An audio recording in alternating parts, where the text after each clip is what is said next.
Hyderabad police इस वक्त एक अजीब केस में उलझी है। ये एक ऐसा केस है जिसमें कातिल पुलिस की कस्टडी में है मगर लाश नहीं है। कातिल खुद इकरार जुर्म कर रहा है मगर पुलिस कत्ल का मुकदमा दर्ज करने से बच रही है। और तो और केस कत्ल का है लेकिन कागजों पर मामला गुमशुदगी का दर्ज है। ये वही केस है जिसमें हैदराबाद में एक पूर्व फौजी ने अपनी पत्नी का कत्ल करने के बाद लाश के टुकड़ों को कुकर में उबालकर उन्हें नदी में फेंक दिया था।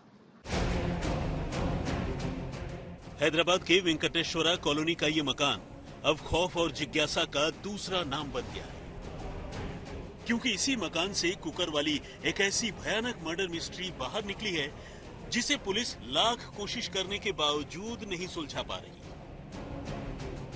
इल्जाम है कि यहां रहने वाले एक रिटायर्ड फौजी गुरुमूर्ति ने अपनी पत्नी माधवी की पहले जान ले ली, उसकी लाश के टुकड़े किए, उन्हें कुकर में पकाया और फिर पास के एक लेक में जाकर डाल दिया, यानी टुकड़ों को मछलियों को खिला दिया।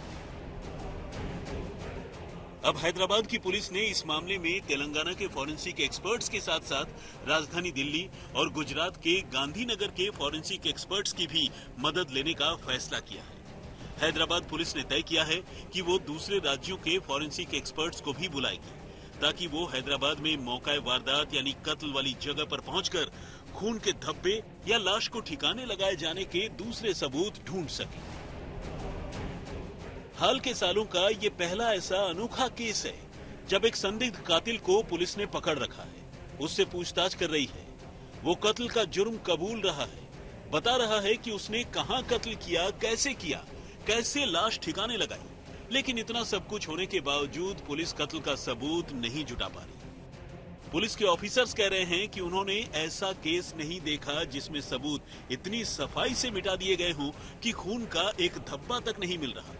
यही वजह है कि अब तक पुलिस ने न तो संदिग्ध आरोपी को गिरफ्तार किया है और न ही इस सिलसिले में कत्ल का केस ही दर्ज किया है, बल्कि पुलिस अब तक इसे गुमशुदगी के केस के तौर पर इन्वेस्टिगेट कर रही है।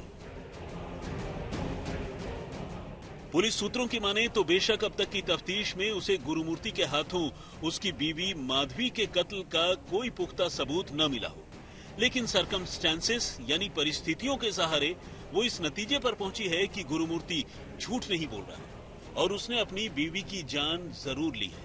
बल्कि पुलिस ने पूछताछ के बाद ये भी पता कर लिया है कि गुरुमूर्ति ने अपनी बीवी की जान 16 जनवरी को गुस्से में आकर अचानक नहीं ली, बल्कि इसके लिए उसने पहले से प्लानिंग कर रखी थी और इसी प्लान के तहत उसने पहले अपने बच्चों को उनकी बुआ के घर भी भेज दिया था।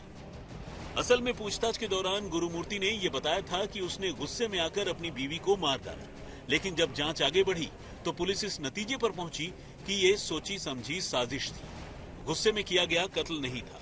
कत्ल के बाद गुरुमूर्ति 2 दिनों तक अपनी पत्नी की लाश को किचन नाइफ से काट कर उसे टुकड़ों में उबालता रहा और घर के पास बने लेक में फेंकता रहा। अब पुलिस फॉरेंसिक एक्सपर्ट्स के सहारे सीन ऑफ क्राइम से लेकर लाश ठिकाने लगाने की जगह तक माधवी की लाश के सुराग तलाशने की कोशिश कर रही है। गुरुमूर्ति को शक था कि उसकी बीवी का अपने ही किसी रिश्तेदार से अफेयर है और इसे लेकर वो आग बबूला था और उसने कत्ल की साजिश रची। हैदराबाद के वेंकटेश्वरा कॉलोनी के रहने वाले गुरुमूर्ति को उसकी बीवी की गुमशुदगी के बाद हिरासत में लिया। आज तक ब्यूरो।